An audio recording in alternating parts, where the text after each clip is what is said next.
Hello everyone, welcome to Lukmaan IAS. Today we are going to discuss about Indian polity in this series of previous year question analysis and discussion of UPSC prelims examination. So now let us move and understand the topics that we are going to learn for the day. Okay, so we are going to understand about Adhar data usage, then we will understand about constitutional form of government, we are going to understand about universal declaration of human rights, then we will learn about right to marry, and then we will look into rule of law. And all these topics are part of the prelim syllabus that says Indian polity and governance, constitution, political system, panchayati raj, public policy, rights, issues, etc. Okay, so let us take the first question for the day. So this question says consider the following statements, and they are saying like which of the statements given above is or are correct. So we have to find the correct statements from the statements that are given here. First statement says Aadhaar metadata cannot be stored for more than 3 months. Okay, this statement is incorrect, okay, because of a Supreme Court judgment that was given in the year of 2018. We will talk about that particular judgment. Second statement says state cannot enter into any contract with private corporations for sharing of Aadhaar data. Yes, this statement is right. Okay, we are going to understand all of it just after coming to the solution of this question. Third statement says Aadhaar is mandatory for obtaining insurance products. This statement is incorrect. Okay, and if we talk about the fourth statement, it says Aadhaar is mandatory for getting benefits funded out of the Consolidated Fund of India. Yes, this is correct. Okay, so option 1 and 3 can be eliminated. Okay, if we eliminate option 3, we eliminate option 1. So we are left with A and B options. So 2 and 4 are correct. Option B is correct. Okay, so before we move further, let us understand what do we mean by Aadhaar metadata. Okay, so what is metadata? Metadata is a kind of data that provides information about other data. Okay, so it summarizes basic information about other data, and metadata can make finding and working with particular instances of data easier. Okay, and as you know, Aadhaar is regulated by the Unique Identification Authority of India. Okay, so having understood Aadhaar metadata, let us understand other provisions of this particular question. So there was a ruling of the Supreme Court of India in the year of 2018, and in that ruling the Supreme Court of India has said that Aadhaar metadata cannot be stored for more than 6 months. Okay, so the 3-month provision that was given in the question in the first statement, okay, this statement was incorrect.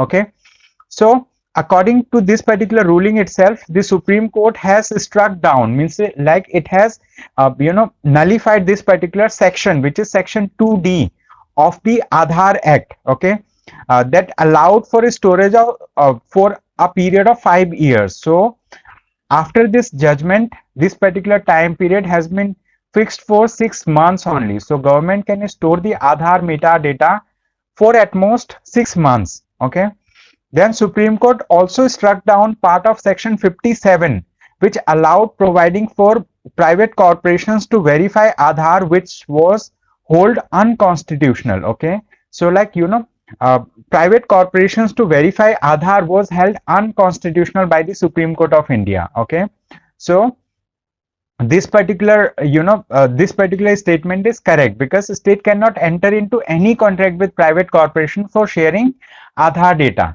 And if we talk about the other provisions of the same judgment, it says that making Aadhaar mandatory for other services apart from the welfare schemes unconstitutional. It simply means if the government of India is coming up with any welfare schemes, okay, so only in those cases the usage of Aadhaar as mandatory can be allowed. And if it is not a welfare scheme of the government of India, then making Aadhaar mandatory is unconstitutional. Okay, so this includes availing financial services, including the insurance services that are regulated under the IRDAI. What do we mean by IRDAI? IRDAI is the short form of a regulatory organization which is known as Insurance Regulatory and Development Authority of India. Okay, so Supreme Court has declared under this particular ruling, it has said welfare schemes that are funded out of the Consolidated Fund of India, for those welfare schemes the mandatory like Adhar can be made mandatory. Okay, so it has upheld the validity of section 7 of the Adhar targeted delivery of financial and other services, other subsidies, benefits and services act 2016. Adhar can be made mandatory for those schemes that are welfare in nature, and for these schemes the money is taken out of the Consolidated Fund of India by the Government of India. Okay, so that's why the correct answer for this question was option B. Okay, option B means 2 and 4. So having understood this, let us take the next question. This question says a constitutional government by definition is a option government by legislature, popular government, multi-party government, limited government. Okay, limited government is the right answer. You might be knowing this is a very basic question. Okay, so let us understand what do we mean by constitutional government. A constitutional government is a government, okay, where there is existence of a constitution.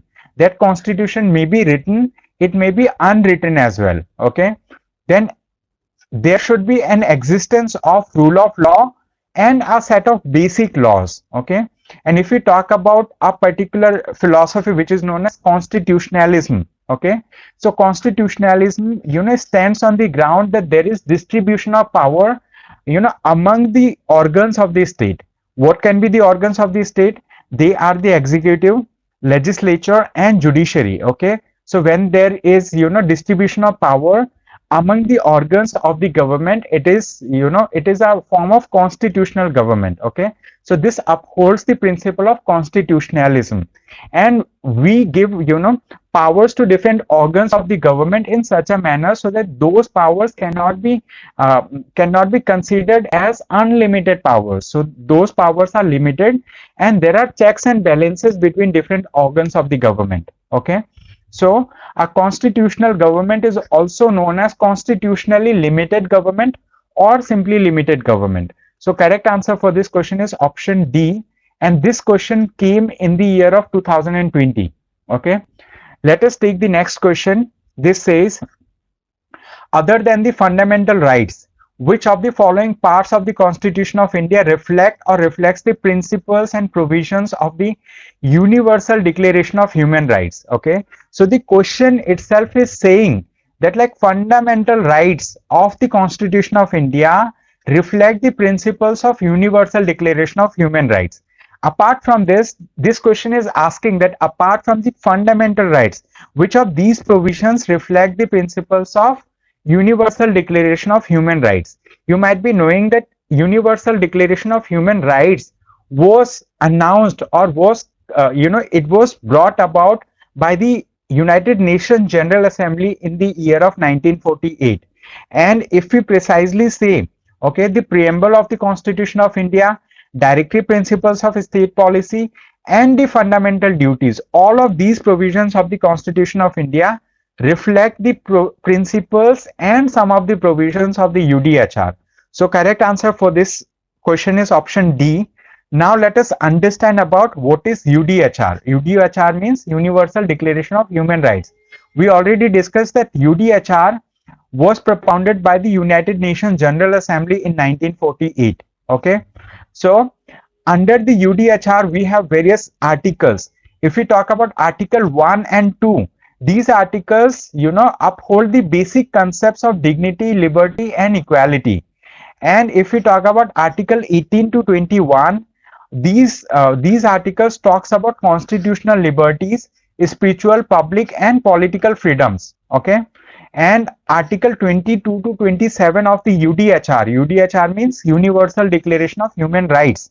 Okay, these articles sanctioned individuals' economic, social and cultural rights. Okay, apart from this, the Article 28 to 30 of the UDHR talks about the duty of the individual to the society. Okay, that are enshrined in fundamental duties in our Constitution. Okay, so if we talk about the preamble of the Constitution of India, there are objectives in the preamble of the Constitution of India. These objectives are justice, social, economic and political, equality and liberty. Okay, these objectives are found in the UDHRs also. Okay, so it is found in these things. Okay, concept of dignity, liberty and equality. So article 1 and 2 of UDHR talks about, the provisions that are mentioned in the Constitution of India as well in the preamble. Okay, if we talk about DPSP means directive principles of state policy. Okay, we have multiple, articles in the DPSPs that reflect some of the provisions and principles of UDHR. And you might be knowing that DPSPs are mentioned in part 4 of the Constitution of India from article 36 to 51. Okay, and these are the articles that reflect, some of the principles of the UDHR. Okay, so in your free time you can just pause the video and read these provisions one by one. Now let us take the next question for the day, which says, which article of the Constitution of India safeguards one's right to marry a person of one's choice? Okay, it simply means if you want to marry a person of your choice, okay, which article safeguards your this particular choice to marry a person of your choice? This is, mentioned under article 21 of the Constitution of India. It is not explicitly mentioned, but the thing is, there was Supreme Court judgment where the Supreme Court has given a verdict saying that right to marry is a right under article 21 of the Constitution of India. And let us understand, what does article 21 of the Constitution of India says? It says no person shall be deprived of his life and personal liberty except according to the procedure established by law. Okay, so the Supreme Court judgment that talked about right to marry was the Lata Singh versus State of Uttar Pradesh in the year of 2006, where the Supreme Court of India has categorically said that right to marry is a, component of right to life. Okay, and right to life is mentioned under article 21 of the Constitution of India. Okay, right to life and personal liberty. So that's why option B is correct. This question came in the year of 2019. So having understood that, let us take next question, which says, which of the following are regarded as the main features of the rule of law? Okay, so they are talking about rule of law. What are the features of the rule of law? We have to find out the correct answer. Okay, so limitation of power, we have already seen constitutional form of government where we have talked about limitation on the power of the organs of the government. So this is a part of the rule of law itself. Okay, so limitation of power. So one should be in the answer. So we can eliminate option B.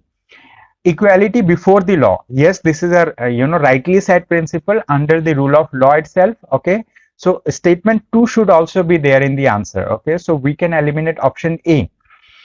Third statement says people's responsibility to the government. This is incorrect. Okay, so there is responsibility of the government towards its people. Okay, so third is incorrect. So we can if we eliminate this thing, we can eliminate option D. So correct answer is option C. Okay, liberty and civil rights is covered under rule of law itself. Okay, so correct answer for this question is option C. This question also reflected in the year of 2019, and let us understand what does rule of law include. Okay, so rule of law is a principle. Okay, it is a principle of governance where some basic rights are upheld. These include equality before the law, equal protection of the law, responsibility of the government towards the people, limitation of powers of executive and the legislature, and the liberties and civil rights are upheld. Okay, so that's why correct answer is option C. Okay, so thank you so much everyone for attending today's session. So with this, let us conclude today's session. I hope you have a great day ahead. Thank you so much.